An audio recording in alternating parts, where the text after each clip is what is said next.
Hello and welcome for an exclusive coverage of the war zone in Ukraine.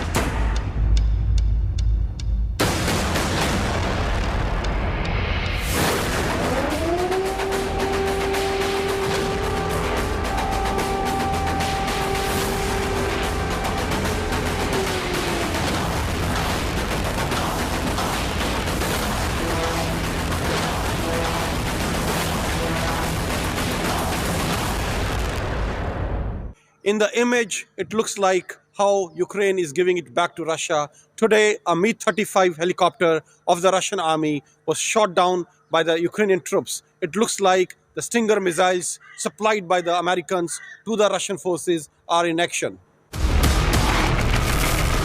Perhaps the most dramatic footage in 10 days of Russia's invasion of Ukraine. Cameras from a drone capturing a low-flying Russian Mi-35 attack helicopter falling prey to a Ukrainian Stinger missile.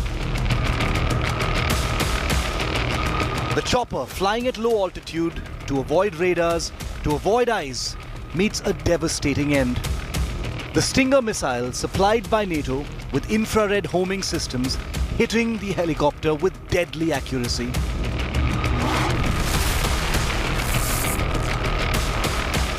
Both Germany and the United States have been pumping in large numbers of Stinger missiles to the Ukrainian military over the last few weeks in order to challenge and shoot down Russian air power. The missile proving its worth in this video, the first of its kind released by the Ukrainian government. Reported to be on the outskirts of capital Kyiv, showing the heavily armed military helicopter of the Russian armed forces ending in a massive fireball and a plume of smoke. A rapid and fiery end to an attack helicopter crew that could well have been on an attack mission. This Mi-35 helicopter, and when you look at these images, it's a young soldier who's actually running behind that helicopter, aims with his surface-to-air man-portable Stinger missile, fires and forgets, and it goes and hits the target. It goes and hits the attack helicopter, and the attack helicopter comes crashing down. This shows how a Stinger can easily bring down a low-flying fighter plane. It can bring down a helicopter. As Russian troops advance into several parts of Ukraine and encircle cities, images of the Ukrainian residents have been flooding social media. This time, a Russian jet apparently being shot down in the northern city of Chernihiv. Captured on camera by local residents while they cheered as the jet was brought down. It was later reported that the Russian pilot of the jet had been captured alive, while his co-pilot didn't survive. Another Russian plane was shot down in the city of Mykolaiv. A dramatic video of the plane's pilot being interrogated by Ukrainian forces has also surfaced.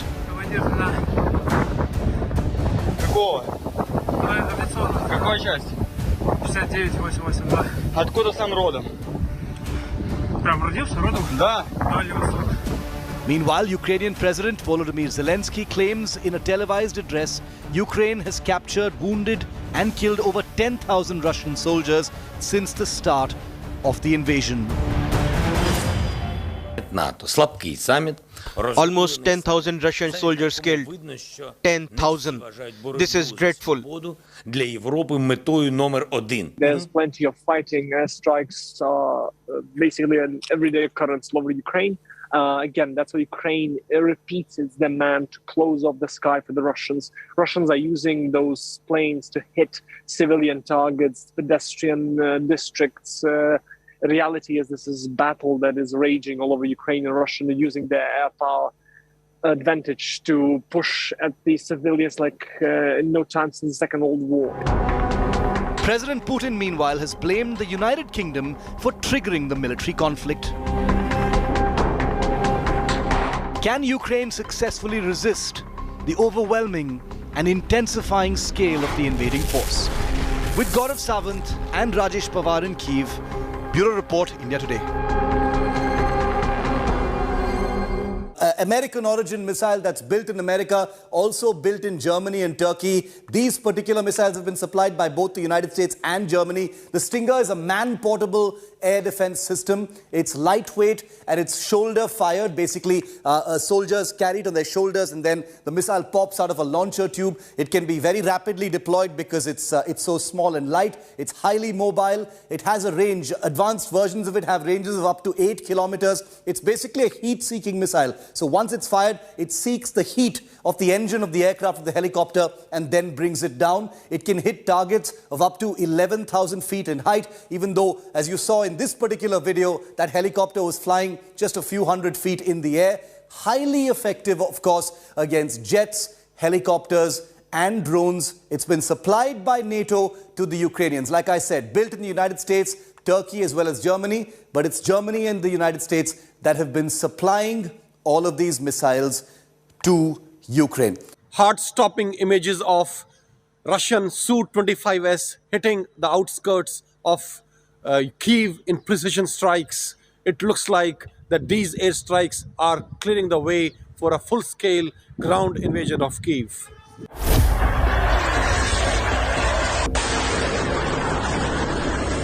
"25 kilometers from Ukraine's capital, in the middle of the city of Irpin, a pair of Russian jets dropped their bombs. Terrifying footage filmed from a citizen's mobile phone captures the thundering explosion as the munitions strike the ground. Listen in once again to this hair-raising sequence.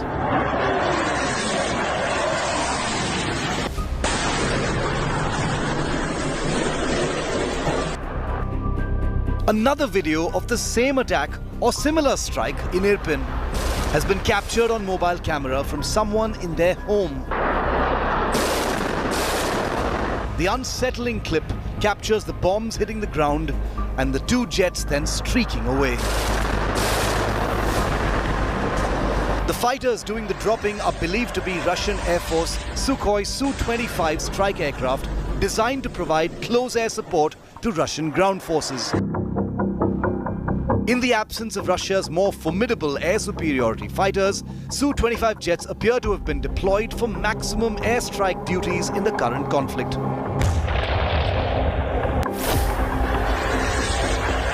Ukraine has so far claimed to have shot down at least 4 of these jets, though these remain in the realm of claims for now.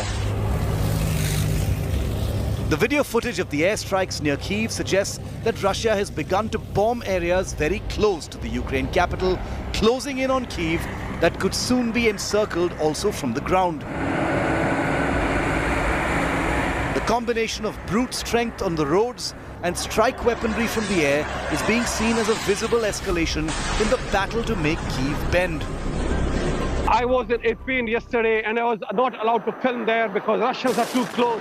They're just a kilometer away. We could see a Russian tank there and they told the local residents or the reporters who are still stuck there, they said generally the firing takes place in the night. There's huge damage in Irpin, including in the civilian area. The images also indicate that jet fighters are striking deeper inside Ukraine than earlier believed. Russian claims of having paralyzed Ukrainian air defense could find strength on the back of today's images from Irpin. But Ukraine will look to push back by saying it has shot down scores of Russian aircraft already. The true battle for Kyiv could be dead ahead. With Gaurav Sawant and Rajesh Pawar in Kyiv and Geeta Mohan in Lviv, Bureau Report, India Today. Shiv Arur decodes the operational capability of Su-25 jet fighters, how lethal they can be in the battlefield. Let me show you what these aircraft are that are doing the bombing and that the Ukrainians claim that they've actually shot down. These are strikes very close to Kyiv. The jet dropping the bombs is called a Sukhoi 25. It's a Sukhoi Su-25. It's a ground strike aircraft. It is designed for close air support to ground forces, and there are huge ground forces of the Russian army that's, outside on the outskirts of Kyiv right now. These aircraft are designed and capable of low-altitude bombings. That's why you saw them captured so clearly on mobile camera. Their weapons include strike missiles, bombs, rockets. They've so far been used in many, many different operations around the world, including and most notably in Afghanistan, Syria, Iraq, and Sudan, but of course in many other operations, including in North Africa as well. Russian troops, aided by tanks, infantry combat vehicles and other armored vehicles, have been seen in a 65-kilometer long convoy outside the borders of Kyiv city. And Russia today brings you up close to this invading force of the Russian army. Tanks and trucks as far as the eye can see. This mesmerizing bird's eye view of Russia's giant armored convoy rumbling towards Ukraine's capital has become one of the faces of this escalating conflict. But after 10 days of satellite pictures, finally a view from the ground. Images published by the Russian military show the giant convoy up close for the first time. Carefully curated images, part of a power projection exercise, amidst denials in Kyiv that this convoy has managed to encircle the crucial city. Somebody said that it is just to distract attention of the Ukrainian armed forces, to concentrate on that direction and to open another road.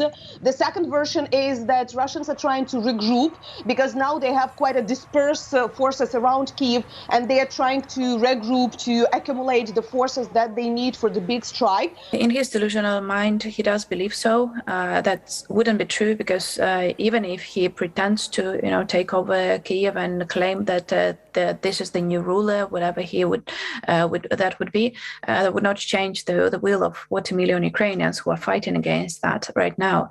But he indeed is trying to encircle the city. Ukrainian army is fighting back. That convoy you are referring to has not been moving for the past 5 days, I think. So they are not having any way to move forward because of the Ukrainian army. The superior strength of the Russian forces, looking to besiege Ukraine's capital, has snaked down the highway from the north for several days now. Across bitter, snow-blown wilderness, menacing war machines bearing down on a metropolis that must bend if President Putin is to impose his will on Ukraine. These are the up-close images of the convoy, that Russian convoy that's moving towards the capital Kyiv.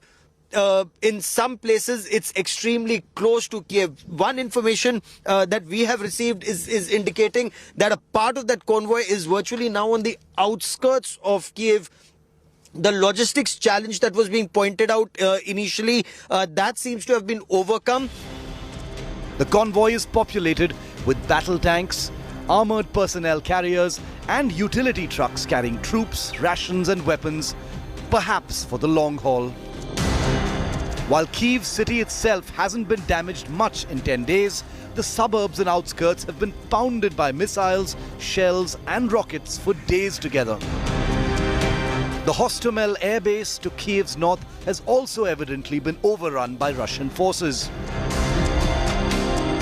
With the giant convoy now looking to encircle and besiege Kyiv from 3 sides, 2 questions hover above all else. Will Ukraine's capital fall soon? And if it does, will Russia have crossed a red line that brings NATO and the West finally into this war? With Gaurav Sawant in Kyiv and Geeta Mohan in Lviv, Bureau Report, India Today. After 10 days of back-to-back attacks on Ukraine, on the 10th day of the war, Russia declares ceasefire in the 2 eastern towns of Donetsk region of Mariupol and Volnovakha. And there will be 2 humanitarian corridors established for civilians to escape from these 2 corridors. Have a look. After relentless missile attacks on Ukrainian cities, attempts to capture nuclear power facilities, and the loss of countless lives, President Putin declares a limited ceasefire, a brief breather near the separatist eastern part of Ukraine, the Donetsk region. Firing, bombings were suspended in Mariupol and Volnovakha to allow civilians to leave. The ceasefire was declared from 11:30 a.m. Indian Standard Time, only to facilitate a region that has a large Russian population. The Russian Defense Ministry claims that safe passage was agreed upon, with Ukraine doing 2 rounds of talks. But the Russian move has been met with skepticism. Well, we'll see if they keep up their words. We can't really trust the Russians in any sense.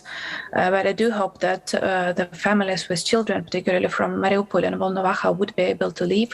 They have been living without electricity, without any heat for more than a week. The conditions over there are just terrible. So I do hope that they would be safe to leave.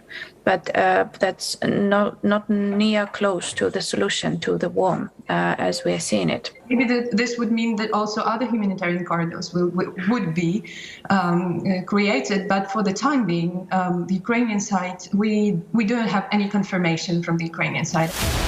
The ceasefire in Donetsk is seen as mere eyewash, because there's no such relief for the rest of Ukraine, where Russia's relentless assault continues, and a humanitarian catastrophe continues to unfold.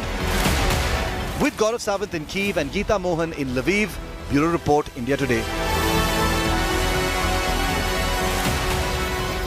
Our sense of betrayal is all pervasive in Ukraine after it was left all alone by its allies and NATO's who promised to support it in the case of war with Russia. Have a look at this report. Nearly 2 weeks into Putin's invasion of Ukraine, a sense of betrayal has set in among leaders and the people of this besieged country. A sense of betrayal that the West and the NATO have hung this country out to dry. Until now, it's only been strong words from the West, the promise of arms and sanctions to squeeze Russia. But beyond that, nothing else when it's perhaps needed the most. And that has raised huge questions. Is Ukraine paying a price for placing too much trust in the West? Our forces are not and will not be engaged in the conflict with Russia in Ukraine. Our forces are not going to Europe to fight in Ukraine, but to defend our NATO allies and reassure those allies in the East.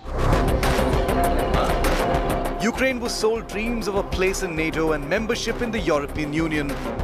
Both appear a long way off at this time. In the meantime, Russia has invaded using these 2 issues as the immediate provocation. Should the US have acted earlier, sent peacekeeping forces into Ukraine to preempt Russia? That was hardly ever going to happen, especially so soon after the Afghanistan debacle.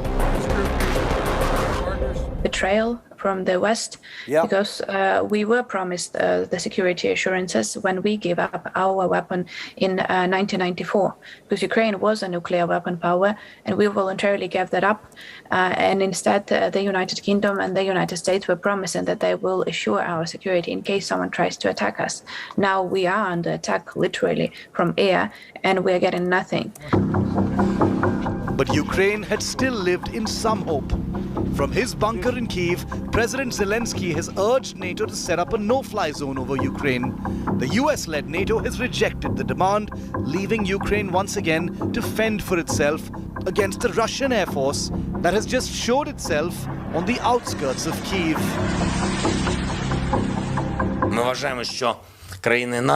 We believe that NATO member states have created themselves a narrative that the closure of the airspace in Ukraine would provoke direct aggression from Russia against NATO.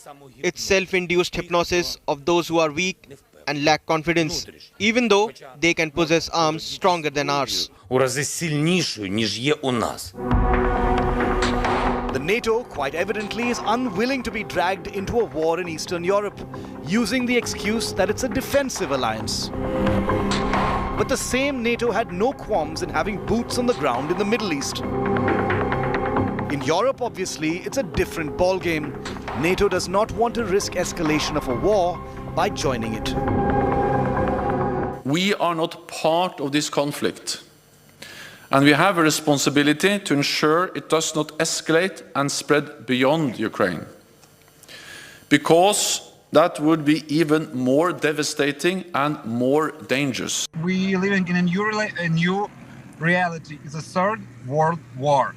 And if NATO or other countries from Asia Pacific will not stop the Putin, in next few years, everybody will under the threat of Russian army, Russian aggression and Russian nuclear weapon. NATO airplanes need to fly the whole territory of Ukraine to be under the threat, and definitely it is still a question that it can be that efficient as we would like to have it. But we know that these talks are not closed, that in many NATO countries they are still discussing technical possibilities of what can be done to protect Ukrainian sky, and that's what we really need. So where does this leave Ukraine? Does it mean Putin's war machine will trample all over the country? And will the West continue to watch it from the sidelines? How long before a sense of betrayal becomes a sense of anger and action within Ukraine against the West? With Gaurav Sawant in Kyiv and Geeta Mohan in Lviv, Ukraine, Bureau Report, India Today. This is all in this special broadcast. Keep watching India Today.